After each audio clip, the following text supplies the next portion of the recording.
ఆ building maintenance ఉంటుంది, lab maintenance ఉంటుంది, మొత్తం దానికి సంబంధించిన ఏవైతే ఫీజులు కావచ్చు, వ్యవహారాలు కావచ్చు, గవర్నమెంట్ కట్టాల్సినట్టు ఉన్నాయి. ఈరోజు కాలేజీ నాణ్యత ప్రమాణాలు కానీ ఏమాత్రం తగ్గినా ఆ కాలేజీ మూసుకునే పరిస్థితి ఉంది. ఒక పక్క కాలేజీ యాజమాన్యాలు ఇబ్బంది పడే పరిస్థితి. గతంలో ఏ విద్యార్థులకి ఆ విద్యార్థులకి ఎంత ఉందో ఆ కాలేజీ యాజమాన్యానికి ఎంత, ఈరోజు ఒక కళాశాలకు 70,000 అని చెప్పి ఫిక్స్ చేసిన తర్వాత ఆ 70,000 ప్రభుత్వం ఇస్తా ఉన్నది. విద్యార్థుల మీద ఒత్తిడి లేదు, తల్లిదండ్రులకు ఫ్రీగా ఉండేవాళ్ళు, వాళ్ళ పనులు యాజమాన్యాలతో మాట్లాడిస్తున్నారు కదా. ఒక ప్రశ్న రవినాయుడు గారు, అయితే నిన్న మొన్న ఆల్రెడీ సజ్జల రామకృష్ణారెడ్డి గారు కానీ లేకపోతే వైసీపీ వాళ్ళు కానీ ఒక మాట చెప్తున్నారు. ఏమని, నిజంగా వీళ్ళకి అంత చిత్తశుద్ధి ఉంటే ఇప్పుడు మీరు ఇందాక అన్నారు 4,300 కోట్ల రూపాయలు, ఇక్కడ 352 కోట్ల గుడ్లు చిక్కీలు, ఇంత మరి మాకు పెండింగ్ పెట్టే వెళ్ళిపోయామని చెబుతున్నారు కదా. కానీ బడ్జెట్లో 2,600 కోట్ల రూపాయలే కేటాయించారు, తక్కువ కేటాయించారు, వీళ్ళకి కూడా ఇచ్చే ఉద్దేశం లేదు, అండ్ స్టూడెంట్స్ సంఖ్య తొందరలో కుదించైపోతున్నారని మళ్ళీ మీ మీద బురద జల్లుతున్నారు. ఏం చెప్తారు? బడ్జెట్ కేటాయింపులు మీరు తప్పు చేశారట, తక్కువ చేశారు. తలకాయ అసలు బడ్జెట్ చదివారా లేదని అడుగుతున్నాం మేము ఏబిఎన్ ద్వారా. సజ్జల రామకృష్ణారెడ్డికి కానీ వాళ్ళ పార్టీ నాయకులకు కానీ ఏ శాఖకి ఎంత హైయెస్ట్ బడ్జెట్ కేటాయించేది విద్యాశాఖకి, హైయెస్ట్ బడ్జెట్. ఈరోజు పాత ఫీజు రీఎంబర్స్మెంట్ విధానాన్ని అమలు పరుస్తా అని చెప్పాం. అదేవిధంగా ఎవరైతే తల్లికి వందనం కార్యక్రమానికి డబ్బులు కేటాయించాం. అదేవిధంగా ఈ వెల్ఫేర్కి సంబంధించి కానీ ప్రతి శాఖకు సంబంధించిన మొత్తం అంతా ఏదైతే ఉందో హైర్ ఎడ్యుకేషన్కి కూడా వీళ్ళు చెప్పింది హైర్ ఎడ్యుకేషన్ నెంబర్ చెప్పి విశ్వవిద్యాలయాలకు 2,000 కోట్ల పైన కేటాయించిన దాన్ని తీసుకొని వచ్చి, అంటే అబద్ధాలు చెప్పడంలో వైఎస్ఆర్సీపీ వాళ్ళ పార్టీ పుట్టుకే అబద్ధాల మీద పుట్టింది. ఆ పుట్టుకను మళ్ళా కొనసాగిస్తున్నారు. మేము అడుగుతున్నాం, నాకు ఒకటి అర్థం కావట్లేదు. ఇప్పుడు వాళ్ళు మీరు బకాయిలు 4,300 అని చెప్తున్నారు, వాళ్ళేమో వచ్చేసి ఏమండి బడ్జెట్ లో మేము కేటాయించిన వేరే నెంబర్ కి దీనికి లింక్ చేసేస్తున్నారని చెప్తున్నారు. నేను అసలు ఎన్ని నాకు తెలియదండి. ఒక సామాన్యుడిని, నాకు ఒక కిడ్ ఉంది, లేకపోతే లేదా స్టూడెంట్ ఉన్నారు, నిజమే కావాలి, ఓహో 4,300 ఉంటే కూటమి ప్రభుత్వం 2,600 కేటాయించిందా అని నేను నమ్మే అవకాశం ఉంది.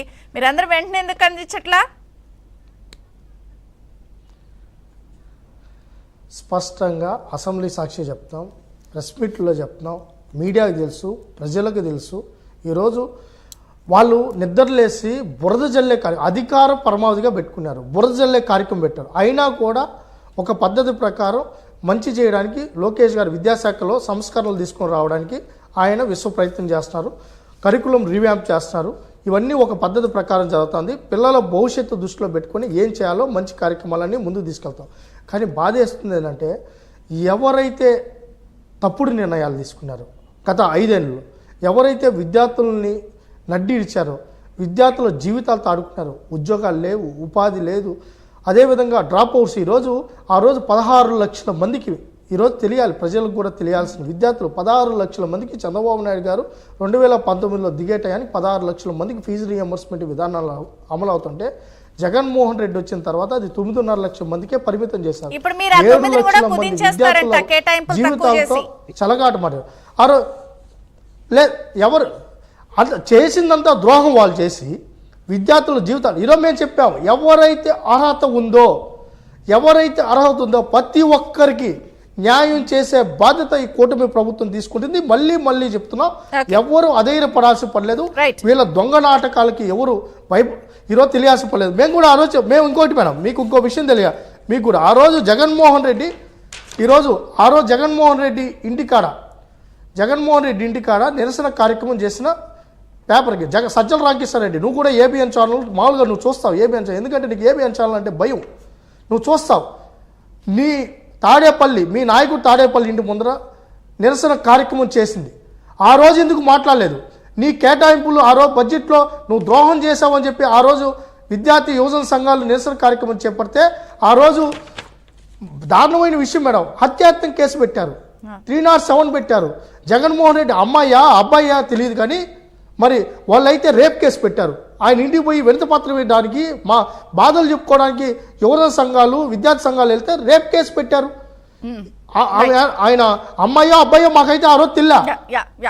అయితే అదేవిధంగా ముఖ్యమంత్రి గారు ఏ రోజున ఒక్కసారన్నా విద్యార్థి యువజన సంఘాలతో మాట్లాడారు. లోకేష్ గారు ఇప్పుడు వరకు కాలేజీ యాజమాన్యాలతో మాట్లాడారు, టీచర్స్తో మాట్లాడారు, ప్రైవేట్ కళాశాలతో మాట్లాడారు, విద్యార్థి యువజన సంఘాలతో మాట్లాడుతున్నారు. ఎక్కడికక్కడ సంస్కరణలు తీసుకొని వస్తున్నాం, మంచి చేయడానికి ప్రయత్నం చేస్తున్నాం.